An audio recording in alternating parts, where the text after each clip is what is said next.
very frustrated Ryan Hunter-Reay. As you can imagine, he was running very well, had frustrated in qualifying, was making up for it, and now he's potentially going to come back, but it's going to be a while. So let's see, Danica had wing damage. You already know about what happened to Mike Conway and Marco Andretti. So here's the fourth car. It's not been a good day for Andretti Autosport at all. I'm taking that Ryan's not a fan of the double restart. I'm not sure about you, but I think so. And remember, it was Andretti Autosport that the only time in series history finished on the podium and +1. They ran 1 through 4 back in 2005. The only time it's ever happened. And right now, they're down to basically one car on the track, and there she is. And that was won by St. Petersburg resident Dan Weldon, who just announced here recently that he will be running the Indianapolis 500 with Herta Motorsport come this May. Speaking of Danica, check in. You can see right there that she is in the 9th position, and that's James Jakes right in front of her. Jakes taking advantage of all the restarts to work his way up through the field as his rookie ride. There he is in the backup car. So far, that car doing well. The 5 there you saw of Takumo Sato. He is running in the 10th position.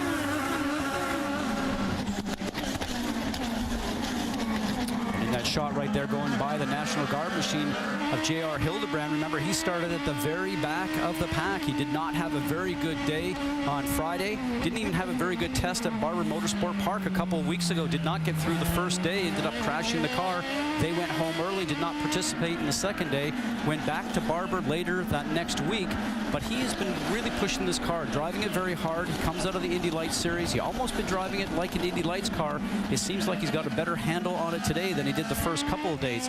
Talented, aggressive, just needs to learn a little bit of patience. Well, you heard Ryan Hunter-Reay talk about NASCAR and the fact that the double file restarts work real well there. Of course, that young lady has had experience with it 4 times already this year. She talked about the experience of crossing over from IndyCar to NASCAR. Everybody kind of looks at this going back and forth as this big deal or challenge or something, but honestly, it's like riding a bicycle. You know, you drive one car, you drive another. You know, you're familiar, you understand. There's so much different that it's not like I forget the technique for one or the other.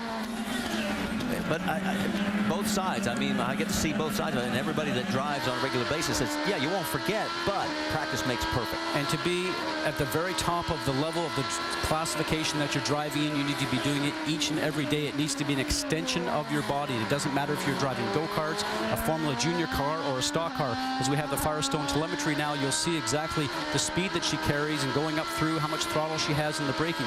But I will tell you, Marty, that after all those years of driving Indy cars like I did, got an invitation to go drive the IROC series. The first time I got into the IROC car at Daytona to go off and do a test, it is a different world. It's like somebody blindfolds you, puts you on an airplane, takes you maybe somewhere in Europe and lets you step off the plane, takes your blindfold off. I understand what she's saying. I don't agree with it. I saw this with Sam Hornish, and I think that his ability on an Indy car diminished the year that he did both. And I don't think that you can go and be the fastest in the fastest group by doing both in the same year. Will you be good? Probably. Will you be able to run up there? Yes. Are you going to be that person that's sitting on pole and setting records? I don't see it. Just keep being smart out there. You're winning by just being smart. Copy. Thanks. Interesting comment from the team. You're winning by just being smart, because basically they're right. There's been a lot of guys that haven't been very smart. Well, it's attrition, and it goes back to a point I made a while ago. I'm sure they're telling you on the restarts right now, keep it clean, shorten up your braking point, give yourself some more room to the other driver that's around you. Remember, these guys have not raced, guys and girls have not raced since the tail end of last year back in October, so it's been some time off. Yes, you've had some testing. Yes, you can get back into the rhythm, but to be able to drive the car in anger, it's very different than it is going out and testing. Vince, you've got more? You know, they were very disappointed with their qualifying. She qualified 19th for the race today, and they felt like they were a car that should have been closer to the top 10. And George Klotz, her strategist, told me before the race, I'm not sure how we're going to gain all those positions. We're going to have to do something from a strategy perspective. Well, attrition has helped her pick up 9 spots, currently sitting in the 9th spot. And her crew chief, Dave Sharpley, and company did a great job of getting that front nose assembly changed when they had to, get her back out without losing a lap. So far, so good for Danica Patrick. Well, we can tell you there are 15 cars still on the lead lap. Vitor Meira, he just had a pit stop a few laps ago, and he is the last car on that lead lap. One lap down in 16th is Sebastian Saavedra. 17th is Scott Dixon. He and Graham Rahal running in 18th are 4 laps down. There's your race leader, Dario Franchitti, one of 2 leaders we've had today. He's led 19 of the 23 that we've completed here at the Honda Grand Prix of St. Petersburg. Hey, Mario. Hey, what do you got in this thing? 16 valve, 2.4 liter engine, 200 horsepower, air conditioning. 32 valve, 3.5 liter engine, 650 horsepower, air conditioning. You could start an Izod Indycar race with Mario Andretti. Go to shophonda.com to enter and check out the all-new Civic, the official vehicle of Indycar. Why do we go through so much hassle for our morning coffee? We wait for it, make it, fuss with it, carry it around. There has to be a faster and easier way to get your morning wake up. There is. 5-Hour Energy. It's the morning wake up you don't have to make, wait for, or hassle with. And it really works. Just open it up and knock it back. That was fast and easy. 5-Hour Energy. The no wait, no hassle way to a great morning. 3 years ago, when I was diagnosed with diabetes, I was afraid I'd never get back in a race car. But now, the chance to race the Indianapolis 500 and the Izod IndyCar Series is extremely fulfilling. I nearly lost the chance to do what I love. And there's no place I'd rather be than at the racetrack in a race car. I'm living my dream of driving race cars at over 200 miles an hour. And with Novo Nordisk's help, I'm proving to people with diabetes that you can do almost anything you want in life, even drive a race car.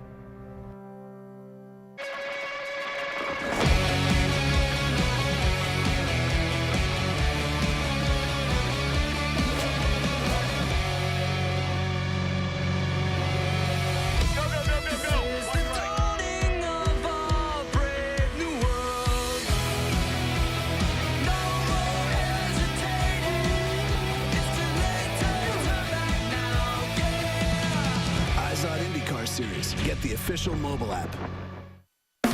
On October 16, 2011, what happens in Vegas will be witnessed around the world.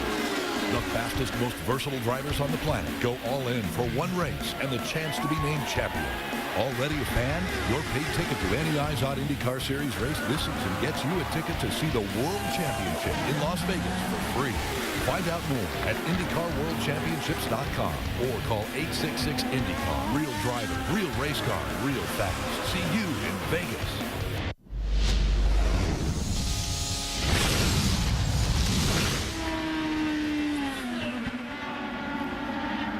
Looking down from high above here in the streets of St. Petersburg, Florida, the season opening event for the Izod IndyCar Series. And there is your race leader, Dario Franchitti, by 2.2 seconds over Simona Di Silvestro. Third is Tony Kanaan. Justin Wilson is fourth. And then rounding out the top 5 is Will Power. And you noticed something when we went to the onboard shot on Will Power's car. If you can look there just in front of the rear wheel, you will see it's called the side pod extension. It is starting to flap in the breeze. So he's either had some contact with something or it's come loose. Probably not going to cause any difference in the handling for him, but he certainly hopes that that piece won't get dislodged, hit the tire, and end up puncturing the tire. Well, while he continues in fourth, let's go back up front, get an update from pit lane on what's happening with the people running in the front spots. Dario Franchitti, Jamie Little. Well, it's been smooth sailing for Dario Franchitti so far today, but that wasn't the case yesterday in practice. Dario took total blame and said he just made a mistake when he clipped one of the walls, and he had so much damage on the car, they took it back. They had to replace the front and rear suspension on the right side and replace the rear wing. But today, the car is all put back together, and it has been a rocket ship. Running in second place is Simona Di Silvestro. She started 17th. She was the Indianapolis 500 Rookie of the Year a season ago, running for a single car team in HVM. And Marty and Scott already documented how they were going to left standing at the altar at the beginning of the season when Michael Cannon left the team a week before the season. She told me earlier this week she was disappointed at that, and she felt like it would set them back. But she has a vibrant personality, very confident. They worked all weekend to make this car better, and right now Simona Di Silvestro sits second. Rick DeBrule. Well, let's talk about the guy behind her. That's Tony Kanaan, and talk about how the expectations for Tony have changed radically. Remember, they just signed this team together 2 weeks ago. We had a shakedown on Tuesday. They came into this race with the concept of, let's just get some laps on there. Let's just do a good job. And then